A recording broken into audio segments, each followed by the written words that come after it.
वहां किसी भगत ने बहुत बानपुर नाम के गांव की जमीन उनके नाम कर दी थी संत सेवा के लिए।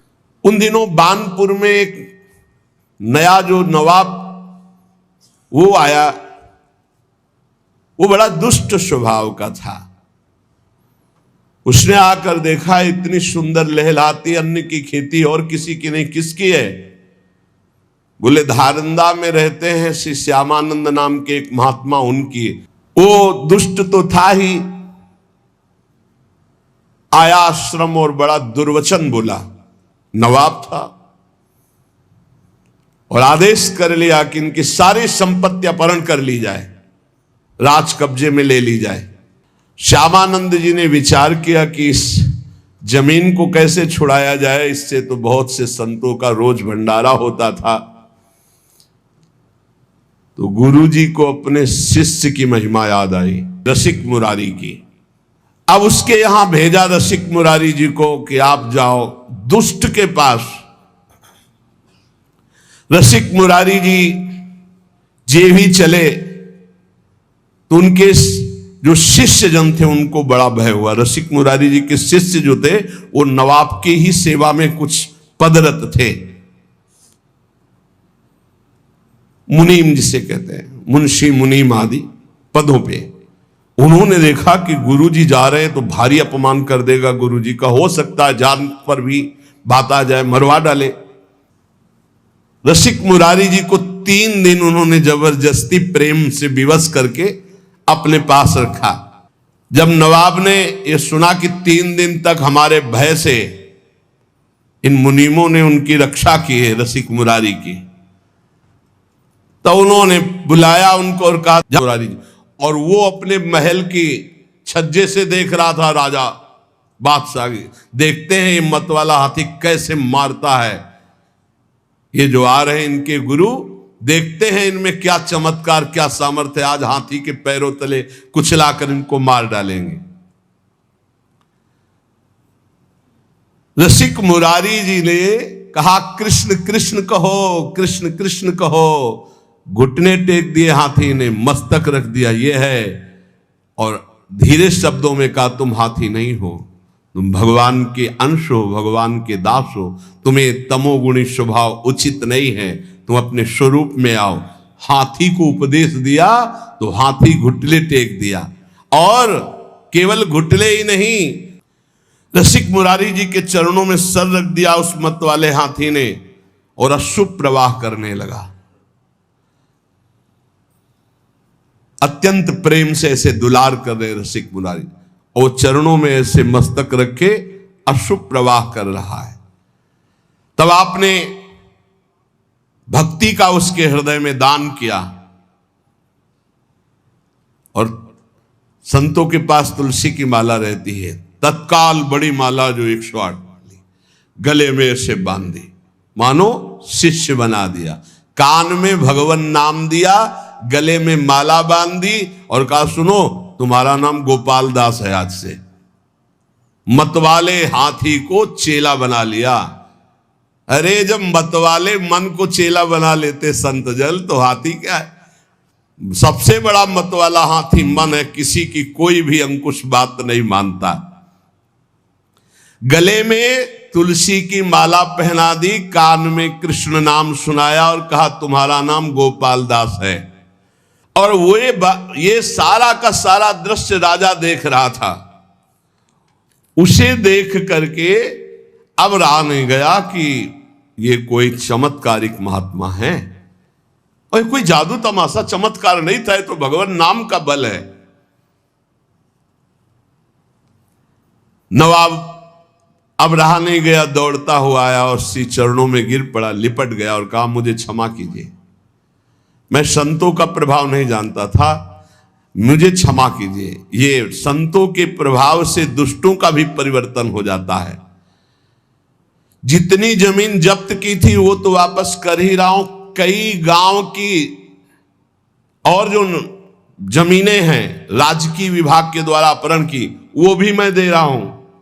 वो जमीन दी और कई गांव की और जमीन दी, और हाथ जोड़कर बोला कि मेरे बड़े भाग्य उदय हुए, मेरा पुण्य का पासा पड़ गया, क्योंकि आप जैसे महान संत के दर्शन हुए। रसिक मुरारी जी ने कृपा करके गजराज का नाम गोपाल दास रखा, भक्त गोपाल दास। अब वो गजराज पीछे पीछे, जैसे गाय के पीछे बछड़ा चलता है, ऐसे रसिक मुरारी के पीछे पीछे चल पड़ा। अब तो बड़ा आनंद, संत सेवा होती, प्रसाद जूठन मिलती गजराज गोपाल दास जी को, बड़ा भाव। संत समाज जो संतों को देखते ते ही आगे के पैर तोड़कर घुटने के बल होकर प्रणाम करते हैं। वैष्णव है, चेला है रसिक मुरारी जी के, गोपाल दास नाम। जहां किसी संत को देखते बस घुटने टेक देते और माथा रख देते। अब वो बंजारों के यहां बोरे के बोरे चावल दाल आदि लाद कर संतों की जमात में जो लाने होते, तो चलो गोपाल दास, सेवा है संत सेवा, तो बस जितना भी जो कुछ है वो सब लाद करके गोपाल दास के संत सेवा की सामग्री। कैसा जीवन बदल गया, संतों की जूठन पाते हैं और संतों की सेवा में। एक बार सभी बंजारे मिलकर गोपाल दास जी के गुरुदेव श्री रसिक मुरारी के स्थान पर आकर कहा, ये गोपाल दास जी हमारा माल छान जाते हैं, अब लाना एक बोरा है तो एक बोरा वही साफ कर दिया, उठाया और सब पा गए और एक बोरा लाद करके ले आए, तो बोले घाटा तो हमारा हो ही जाता है। गोपाल दास जी का नियम था कि कभी स्थान में कोई विशेष महोत्सव, भोज भंडारा हो, संतों की पंक्ति हो, तो जब सब संत भोजन पाके उठ जाते थे तब आप वहां जाते और चाटते थे संतों का शीत प्रसाद। कितना सौभाग्य हो, भाग्य। रसिक मुरारी जी ने कहा कि देखो तुम वैष्णव हो गए हो, सब तुम्हारे आचरण ठीक है, लेकिन एक आचरण गलत है। तुम जो वहां लेने जाते हो उतने लिया करो, तुम ज्यादा दूसरा बोरा का अन्न क्यों खा जाते हो? और एक तो अमनिया है, वैष्णव को अमनिया नहीं खाना चाहिए। तुमको आज से अमनिया नहीं खाना और ऐसे नहीं लेना, जब तक मिले ना प्रसाद तब तक नहीं पाना। गोपाल दास जी ने उसकी समझ में आ गया। श्री रसिक मुरारी जी ने कहा, बेटा जबरदस्ती कुछ भी खाना है पाप है, वैष्णव का ऐसा नहीं संस्कार होता है कि किसी के खेत में गए हो, किसी की दुकान से सामान, ऐसा नहीं। गोपाल दास जी ने घुटने टेक करके ऐसे गलती मानी कि मानो क्षमा कीजिए गुरुदेव, आगे से कभी ऐसी गलती नहीं होगी। अब तो संत सेवा में और भगवत उच्छिष्टामृत में बड़ी रति हो गई गोपाल दास जी की, जो हाथी गजराज थे। सब संत इनको खूब दुलार करते। चलो गोपाल दास आज वहां चलते, सूंड में चढ़ाया, पीठ में बैठा लिया, संत सेवा घुमा घुमा के, और संत भी बड़े मौजे, 5-5, 10-10 संत बैठ जाते, गोपाल दास जी घुमा रहे। कितना सौभाग्य प्राप्त हो रहा है। गोपाल दास जी का संत सेवा का बड़ा चाव, जैसा संत आदेश करते वैसा ही करते। ये कोई बड़े भाग्यशाली जीव होंगे जो ऐसा सौभाग्य प्राप्त हुआ। नहीं, संत सेवा में अनुराग होना बड़ा कठिन है। कोई संत कहते, भाई गुरु भाई गोपाल दास आज फूल गोभी पाने का मन है। गए बाजार में, गए फूल गोभी की तरफ सूंड करते ऐसे, और जब उसकी तरफ देखते तो चाहे श्रद्धा हो चाहे ना हो, बड़ा तिलक लगा रहता था, कंठी बंधी हुई, और जो एक फूल गोभी देता फौरन अपने पास रख लेते, खाते नहीं। जो संत कहते वो मांग के लाते भिक्षा की तरह, दुकान में खड़े हो गए, अमुक सामान की तरफ सूंड करते, तो उसकी हिम्मतें डोल जाती अपने आप, तो उनको जो देते वो ला के संतों को पवाते। यदि कोई जरा सा आनाकानी करता तो जो ही हुंकार मार के सूंड ऐसे करते तो हाथ जोड़ के खड़ा हो जाता, सामान ला के संतों को पवा। हाँ, सूंड फुंकार करके फटकार दे देते, डर जाता। कभी गोपाल दास जी से जैसे संत कहते कि हमारा चला फट गया है, लंगोटी कमजोर हो गई, जाते कपड़े की दुकान में, सूंड रखते मार्किन में। वो बेचारा कितना दें, अब हम कितना आपको दें, सूंड से ऐसे कह के पूरा बंडल उठाते पीठ में रख करके चले। रसिक मुरारी जी हिसाब पहुंचाते थे और गोपाल दास जी माल लाते थे। हर संत की सेवा। सर्दी का समय है, गोपाल दास जी अपने आप चले गए किसी कंबल की दुकान में, बंडल का बंडल उठाया, पीठ में रखा, संतों के पास ले आते। जब रसिक मुरारी जी को पता चलता तो भेंट पहुंचा देते थे। ऐसे कोई संत जो कहता हो, खूब प्रसन्नता से गोपाल दास जी कहते, तो संत भी खूब प्रसाद परोसवाते और थोड़ा पाके सब गोपाल दास जी को पवाते। ऐसे दुलार होने लगा। देखो कितना सौभाग्य संतों का उच्छिष्ट मिलता। गोपाल दास जी के साथ बहुत से संतों की जमात थी, जिधर जाते उधर लोग दौड़ उठते। पहला चमत्कार है कि हाथी चेला है रसिक मुरारी जी का, संत सेवा में रहता है। बहुत लोग सीधा सामान सब देते हो, अपने पीठ पर लाद लेते। दर्शन की भीड़ लग जाती लोगों की। चारों दिशाओं में आश्चर्यजनक चर्चा चली कि गोपाल दास जी एक वैष्णव है और संत सेवा में रहते। गजराज बंगाल का सूबेदार, उसको जब पता चला ऐसा चमत्कारी आज्ञाकारी हाथी है, तो उन्होंने पकड़वाने के लिए आदमी नियुक्त किए। पर जो नजदीक आता तो अपने स्वरूप में आकर के दंड दे देते, सूंड में फंसा के दूर पटक देते। जान से तो नहीं मारते, पर किसी काम का भी नहीं रखते।